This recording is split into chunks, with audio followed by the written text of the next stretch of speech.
Hello, this is Anna Lowe, and today I'd like to take you with me to Ireland to scout locations for Fire Maidens Ireland, Book 5 of the Billionaires and Bodyguards series.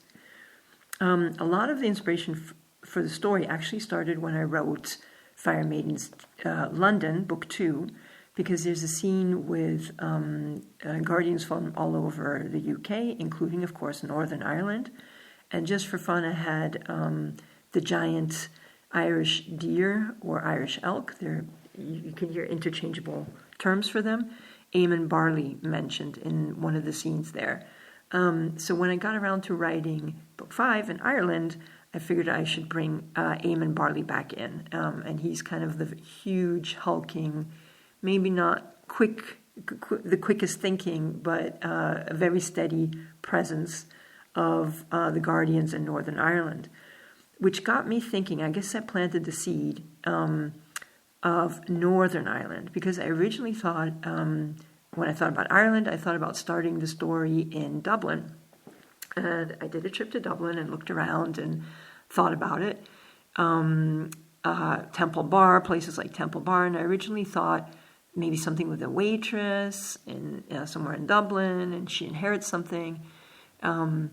And I kept that in my mind for a while. But let me come back to that in just a moment.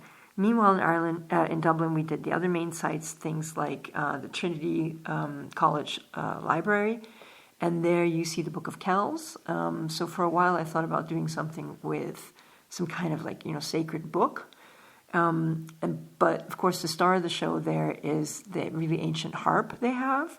And that really caught my imagination. And for a long time, I've wanted to do a book with kind of musical magic. And I guess the time was right. So what I kept from that experience was the harp. And it was still, and as I mentioned, having seen references in museums to the giant elk. I don't have a picture for you here, unfortunately, but they're extinct now. But you can see pictures of skeletons, and they're absolutely huge, or pictures of antlers. Massive, like the size of a small elephant.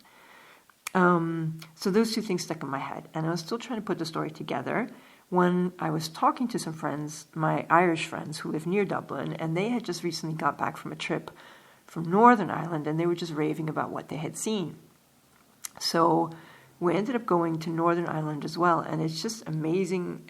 There's an area called the Causeway Coast, and obviously there's a lot to see all over Ireland, but there are a lot of superlative sites in one small area.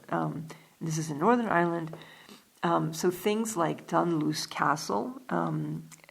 As soon as I saw that, I thought, well, this needs to be a scene in the book, with the castle ruins and, of course, the cliffs going right down to the sea. And that figures prominently in the story, as you know, if you've read it. So slowly my mind started moving in different ways, and I started to shift the whole story just to take place in Northern Ireland. So Dunloe Castle. Another one of the sites that originally brought me to Northern Ireland was Carrick-a-Reid, the suspension bridge, or the rope bridge, depending how you look at it, to this island right off the coast. And I thought, what a perfect location, for a chase, to get across the bridge in terrible weather, to have dragons zooming through that chasm between the mainland and the island, and so on and so on. So it doesn't take much to think of a story when you go to a beautiful place like Northern Ireland. Some parts as I started getting the story together, I wanted a magical element of like that necklace that Grace has, and that I didn't find anywhere. So I kind of went online and I just kind of looked around. I looked up Celtic necklace.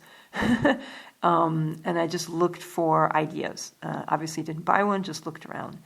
And I did that as well in terms of looking for real estate. So I needed Barley Hall, where Eamon Barley lives. So I looked on Sotheby's real estate website. It's a great place to look. And this is what my imagination made into Barley Hall. We visited other places, of course, like Giant's Causeway, which didn't play a prominent role in the book, but it is mentioned. One thing that cracks me up is the fact that some of the reviews or feedback I got about the book was, that part about the hole in the wall gang is just not realistic. Well, guess what? When we were in Ireland, we were going through Bushmills, the town Bushmills, and there was like a detour and police and everything, because exactly that had just happened. And there really is a hole-in-the-wall gang, or it was at that point that we were visiting, that had struck several different ATMs. And they steal a bulldozer, they bulldoze the entire ATM full of money out of the wall, they put it in a van, they set fire to the bulldozers that they stole and the ATM area, and they escape in the van. And up to that point, they had already like 5 capers, and they still hadn't been caught. So obviously it's not funny, but it did kind of capture my imagination. I thought, this would be a great distraction in one of the scenes in my book. So guess what? It really is real. I did not make that up. Sometimes you can't make up the craziest things. So those are some of the locations of Fire Maidens Ireland. I hope you enjoyed coming along with me and getting some visuals to go with the story. And I hope, of course, that you enjoyed the story and the other on-location segments from the Fire Maidens series. That's all for now. Bye-bye from Anna Lowe.